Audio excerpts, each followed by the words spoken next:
Hey y'all, hey, it's your girl Morgan Renee tuning in for another story time with more of my. We are finishing up Trying to Sleep in a Bed You Made by our best friends Virginia DeBerry and Donna Grant.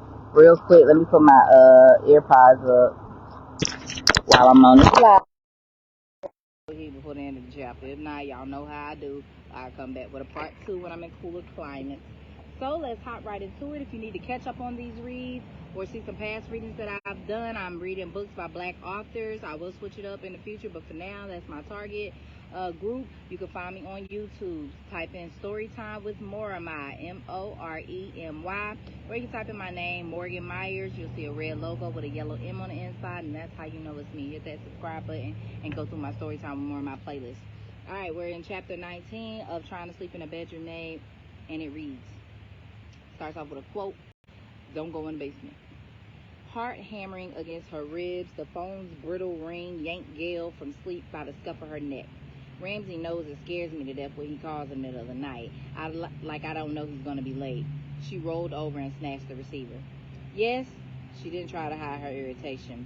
Hasn't been home at a decent hour all week, and when he's here, he's been ugly. Mrs. Hilliard? The strange voice alarmed her. She turned on the lamp. It's after 5.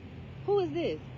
I'm calling from Westchester County Hospital. Oh my God, what happened? Your husband was brought in a couple of hours ago. He's a couple of hours? Why didn't you call me before now? Hands quivering, Gail carried the phone with her to the closet. Our priority is the patient. He was unconscious when he was brought in, and now that he's stable. Unconscious? What do you mean stable? Was it a car accident? Her brain locked, and she stared at the rows of clothes, trying to figure out what came first. A bra? I can't go to the hospital without a bra. She pulled one out of the drawer, then reached for a sweater. No, it appears he was mugged or assaulted. I'm on my way. She dropped the phone, finished dressing in the fog, then woke her mother, told her what she knew. Get Nessa up and ready for school for me. What should I tell her when she asks where you are? I don't know, Mama. Make something up, but don't scare her. I'll call when I can. Ramsey had been moved by the time Gail got to emergency. She raced through pages of forms presented to her to fill out and sign, then rode upstairs, holding her breath against the fear of what she would find. When Gail saw him through the glass door panel, she wanted to up and run. The monitors, the IVs, it's just like Daddy, but Ramsey won't. Gail shivered. Ramsey couldn't die. She braced herself, stepped inside. Ramsey's head was swathed in gauze. His face was swollen and bruised, the pulpy red-brown of liver and stitches held together a gash above his brow. Who would do this? Who could do this? Tears seeping down her cheeks. Gail edged next to his bed, gingerly rested her hand on his bare shoulder. A sheet covered his lower body but exposed his ribs, which had been tapped from waist to armpit. His left arm was in a cast to the elbow. He looked so helpless. Not once in 10 years had Gail entertained the notion that Ramsey might not be able to handle any situation that came up. He was her own personal superhero who would always save the day. But now she had to be the strong one. Even when her mother had the stroke, Ramsey was there. I don't know if I can do this. And she wiped her eyes. Shallow, staccato quivers of air trembled past her lips.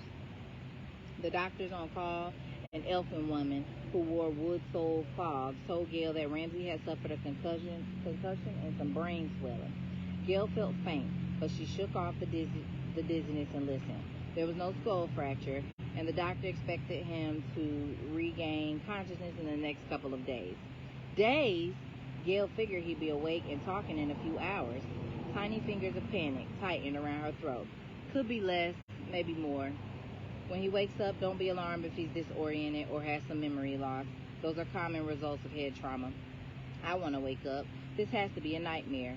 Hour by hour, Gail willed herself through the night, not allowing herself to think of a possibility more than 1 second ahead of now. And for the next 2 days, she scrutinized Ramsey's every twitch, blink, and groan, desperately afraid to think he might not come to. She watched his IVs like a hawk and made sure the nurses replaced them on schedule. She sponged him down, held his hand and talked to him, believing that somehow he could hear her. And every so often, without warning, those tiny fingers would sneak up and squeeze her throat so only tiny shivers of air could escape. She never ventured farther than the cafeteria for a takeout sandwich or the payphone to answer her mother's questions and quiet her own terror long enough to calm Vanessa's fears as best she could. Yes, Mama, they're changing his sheets every day, and I promise to get some rest. Of course he'll be fine, Nessa. He has to be. No, honey, you can't visit him yet. Soon. We'll be home soon. won't we? When the tall, slender woman with the pale blonde buzz cut stopped by Ramsey's room Saturday afternoon, Gail thought she was a hospital worker, and so she did identify herself as Detective Teresa Stuckey. I know this is a bad time. I have a few questions. I can come back. No, it's fine. Gail thought the woman was pretty, despite her boring slacks and blazer. I bet she doesn't dress like this off duty. Gail led her to the solarium. Did anything strike you as unusual about Friday? Detective Stuckey took a pen and notepad out of her blazer pocket. No, it was a normal day, Gail said. You weren't a little, I don't know, mad maybe that he wasn't home by 5 in the morning? Geez, my husband still pitches a fit even if he knows I'm on duty. My husband always works late on Fridays.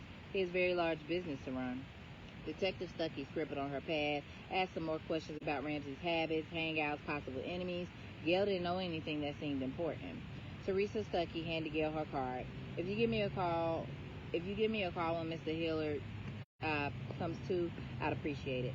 My pager number is on the back. Call me anytime. I'd like to talk to him as soon as he feels up to it so we can get this thing wrapped up. Certainly, Gail replied. Oh, and if you think of anything, no matter how small, you can phone me. You'd be surprised, but sometimes the littlest piece is what helps you put the puzzle together. On Monday morning, Gail phoned Greener Pastures, told Mrs. Banks what had happened, and asked her to keep things running. Ramsey says you know as much about the business as he does. I'm sure it will only be a little while. And Mrs. Banks, thank you. Even though he still hadn't regained consciousness by the third day, Ramsey's condition had improved enough to be moved to semi-private. When the orderlies got him settled, Gail stood at the foot of his bed just watching him breathe. His face wasn't as raw and swollen as it had been that first morning. The cut above his left eyebrow looked puckered and tender, but he was beginning to look like himself again. Because she needed to hear the sound of hope, Gail put a positive spin on the news when she called her mother.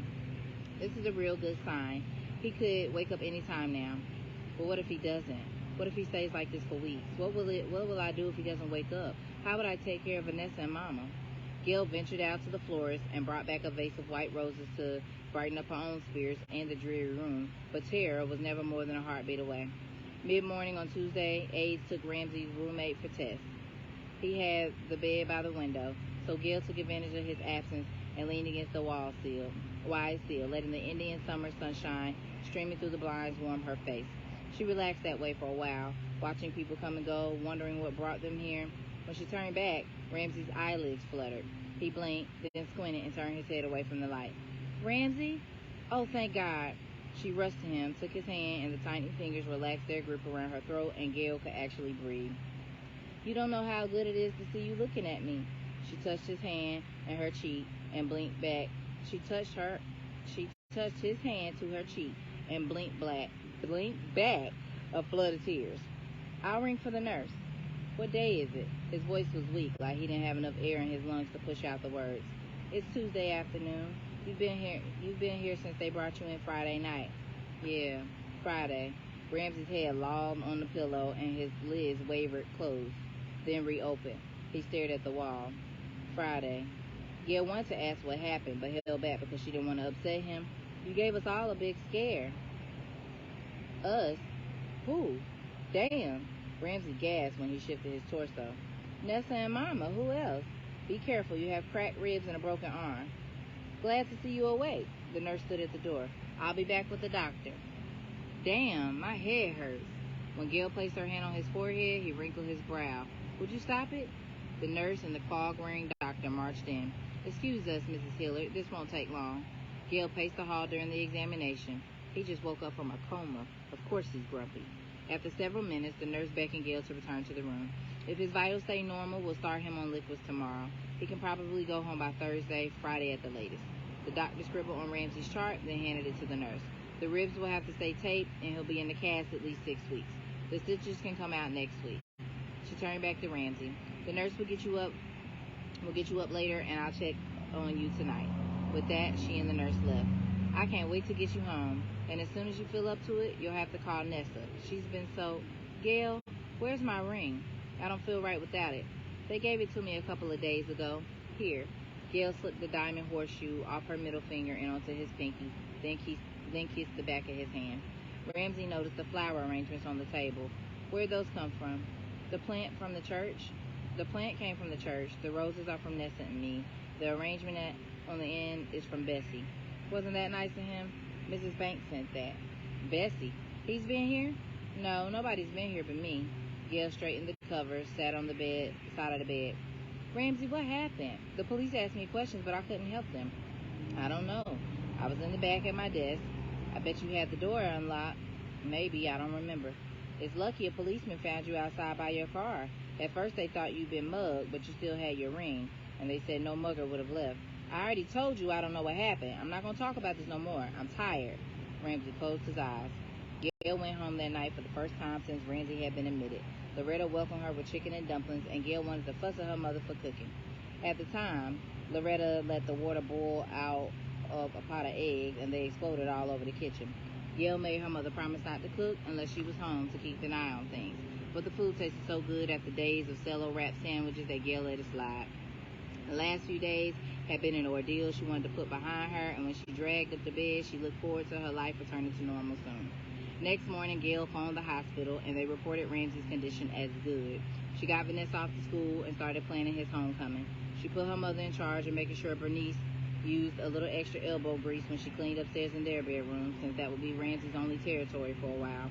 While Loretta bird dodged the housekeeper, Gail roamed the aisles of the grocery store, choosing fixings for a special dinner. Maybe veal chops, that Ricey likes, chocolate cherry ice cream. Then Gail hurried home to put away groceries so she could get to the hospital on time. She picked out a blue knit dress Ramsey liked, then went to the bathroom to freshen up. Even with the water on, she could hear her mother and Bernice in Vanessa's room, grabbing to beat the band. Yep, Mama's been helping all right. The fireplace matches set next to the toothpaste on the vanity. Gail carried them back to the den on her way out. Ramsey was sitting up in bed when she arrived. He stared into space, the newspaper bending in his lap. You look like a man who was ready to go home. Ramsey flinched. Don't sneak up on me like that. I'm sorry. She kissed his cheek and examined the cut above his eye. This looks better every day. Here, from Nessa. Ramsey took the slightly crumbled envelope with Daddy carefully printed in blue marker on the front. The cops were here again. Have they been bothering you at home? No. Why would it bother me? I want them to find who did this.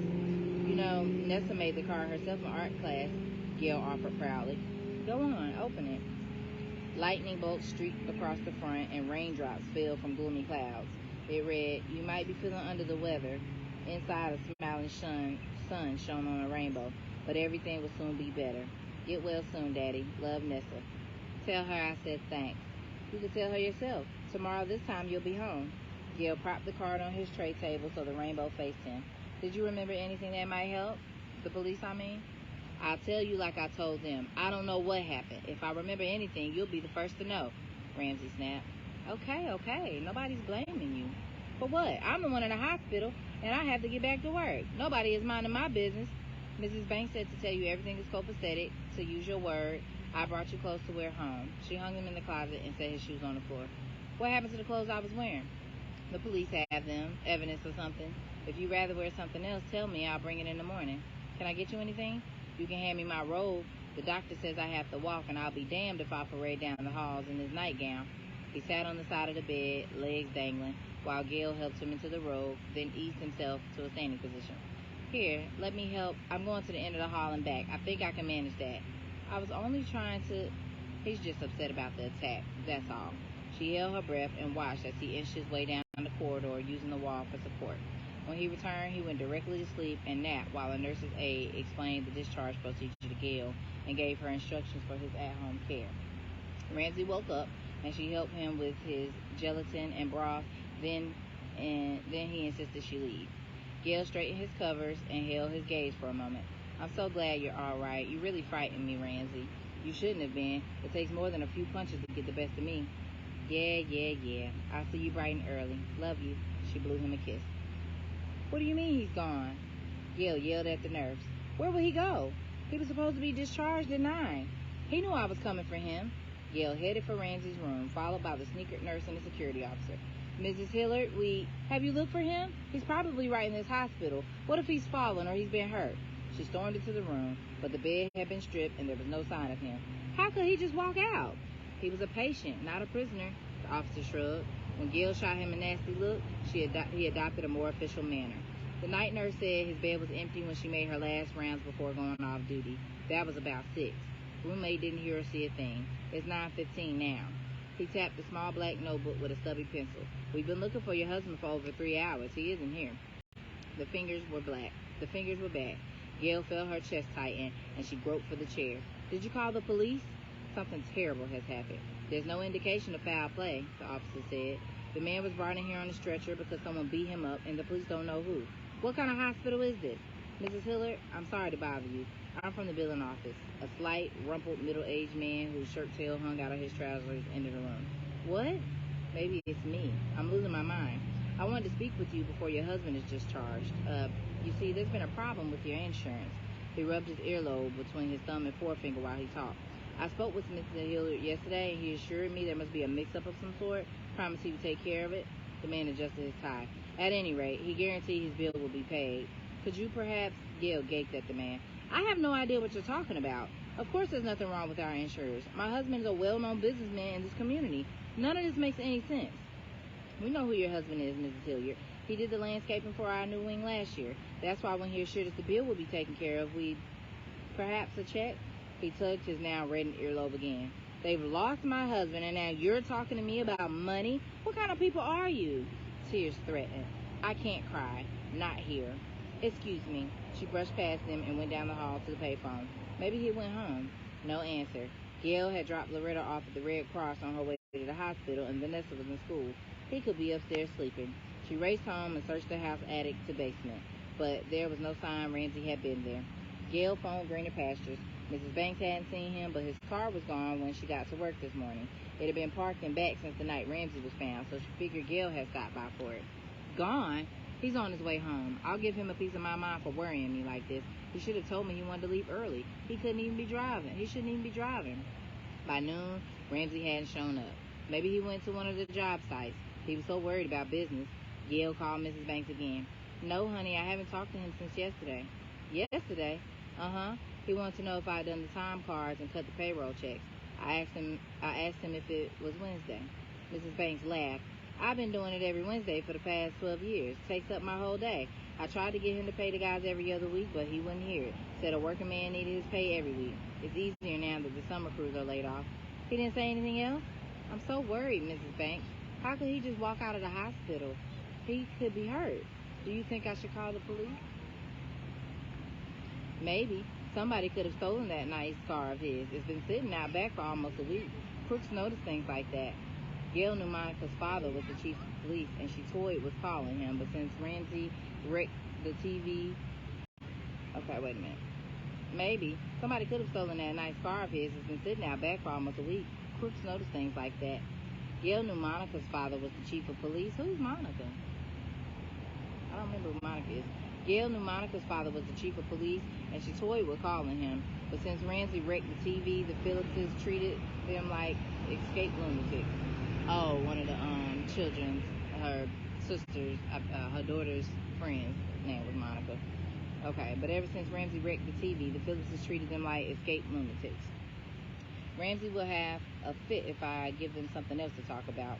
She phoned Detective Stuckey, but she wasn't on duty. The officer she spoke with informed Gail that Ramsey hadn't been gone long enough to file a missing person report. He did take her information on the missing car. My guess is your husband will be home in a few hours. You know men in their cars. Gail was sitting in the kitchen by the phone when Loretta came in the house fussing. The volunteer supervisor told me they only need me 1 day a week. They already had me counting supplies like I'm simple or something. Cora dropped me off and she says oh, never mind. She got a tea bag from the cabinet, dunked it in a cup of water, and put them in the microwave.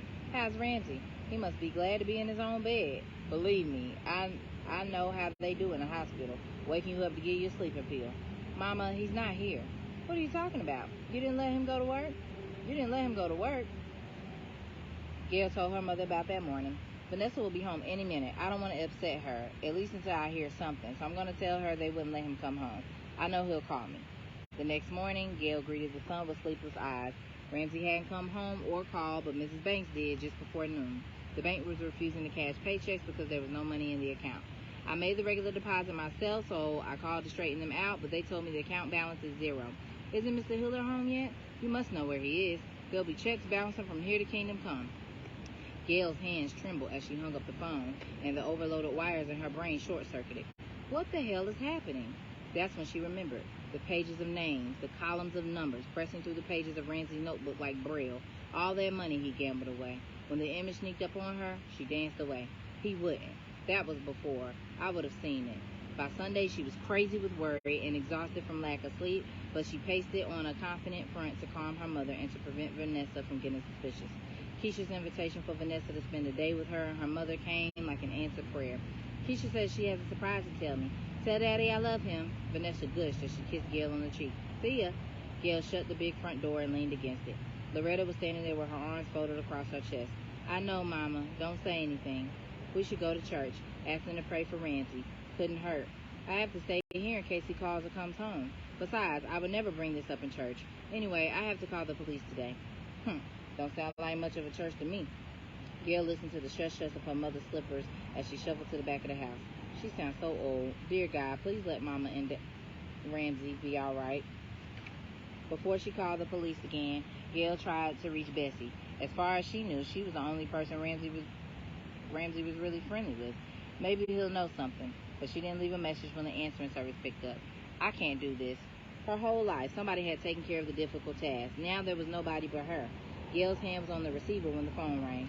This is Detective Stuckey. I was just going to call you. Gail was relieved. Somehow it was easier not having to dial the phone. I saw the stolen car report when I came in. Gail told Stuckey about the empty business account. This is starting to sound like a kidnap. Stuckey took notes for the missing persons report. Are you sure you can't think of any enemies, rivals, no bad blood with anybody? No, I told you that already. This can't be real. I'll stop by later to get a photograph. You call me immediately if anyone contacts you about ransom, no matter what they say. Kidnap? The idea never crossed Gail's mind, but now she could think of nothing else. She went upstairs and got the framed 8x10 from Ramsey's 40th birthday that she kept by her bedside. She replayed the last day she saw Ramsey, turning every word he said over in her mind, but nothing stuck out as unusual.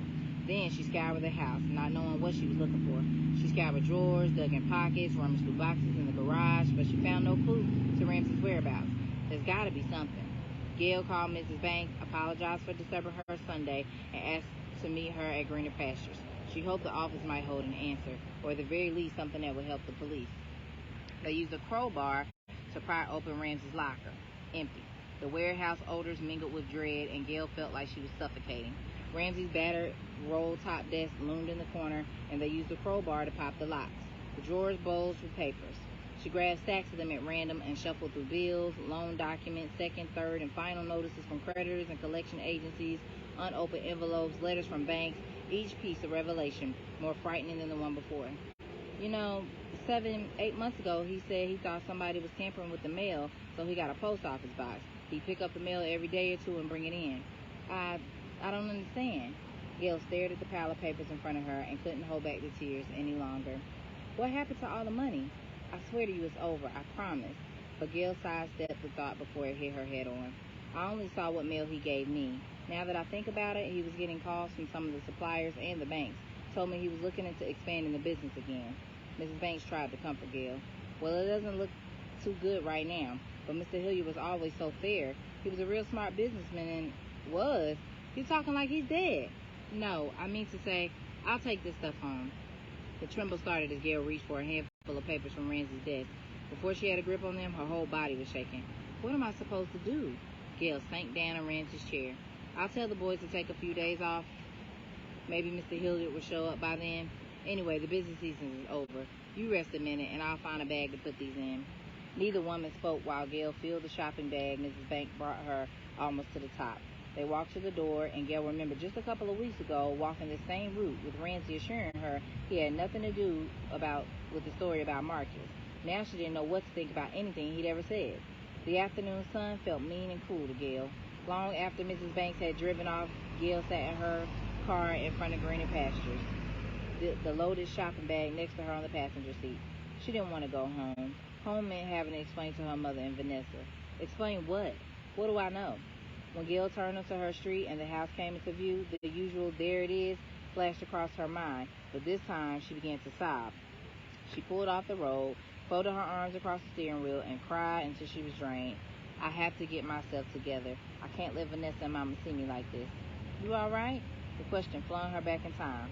Ramsey? That's the first thing he ever said to me. She whipped her head around, but when she focused, it was a neighbor from down the road. Gail wiped her cheeks on her sleeve, lowered the window. Yes, thanks. I'm fine. Just checking. Take care now. He touched his hat and quickly returned to his walk. Vanessa came in an hour later with a long face. Keisha's moving to Denver. Her mother got a promotion. That's nice, Gail answered distractedly. It's not nice. It's terrible. I hate it. You can go and visit. Won't that be exciting?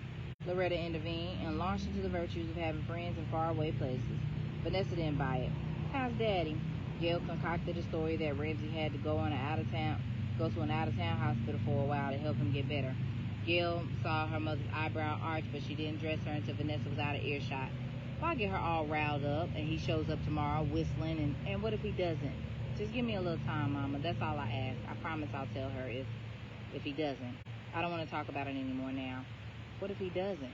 With everyone else asleep, Gail sat in her bed, surrounded by the papers she had taken from Ramsey's office. It took hours to read them all and put them in chronological order. Some of the documents made sense, others were mumbo-jumbo, but together they painted a grim picture. Over the last couple of years, it looked like Ramsey mixed their personal finances in with the business. He took a second mortgage on the house to get a business loan. Gail couldn't breathe or swallow. Everything we own is in his name.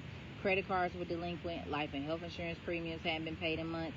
Canceled. That awful man from the hospital was right. Gail let the notices from the IRS threatening liens slip out of her hands.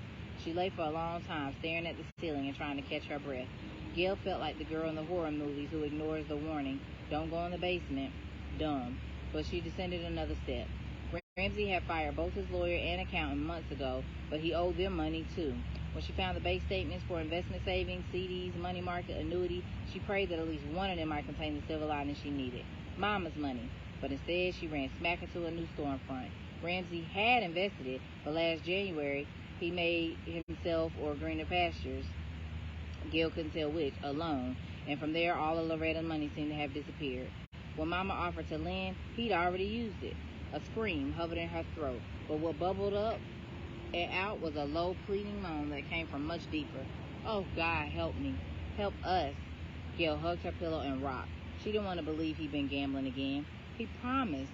Learned my lesson, he had said. People only get beat up or disappear because of gambling debts in the movies. I would have known if... But the list of things she didn't know about her own life grew longer, paper by paper. I know my car is paid for. I didn't even know where he kept the checkbook until now. Checkbook. How much money do I... Gail sat straight up, grabbed the phone, dialed the 24-hour bank number she used to keep track of her account, and waited. $7,219.11. How long will that last if he doesn't come back? How much is the house note? Using the tiny calculator she kept in her purse, Gail punched in numbers. When she finished, she did it again just to make sure. If I make just one payment on every bill that's overdue, it will cost more than twice of what I have, and that doesn't leave anything to live on now. When Gail put on her nightgown, took off her rings, and turned out the light, it was nearly 6 a.m. She pulled the covers over her head. What am I going to do? Well, that's the end of chapter 19. Gail is down bad. Thank y'all so much for tuning in. I'll be checking back in with you all for another reading soon. Hope you have a good rest of your day. Peace.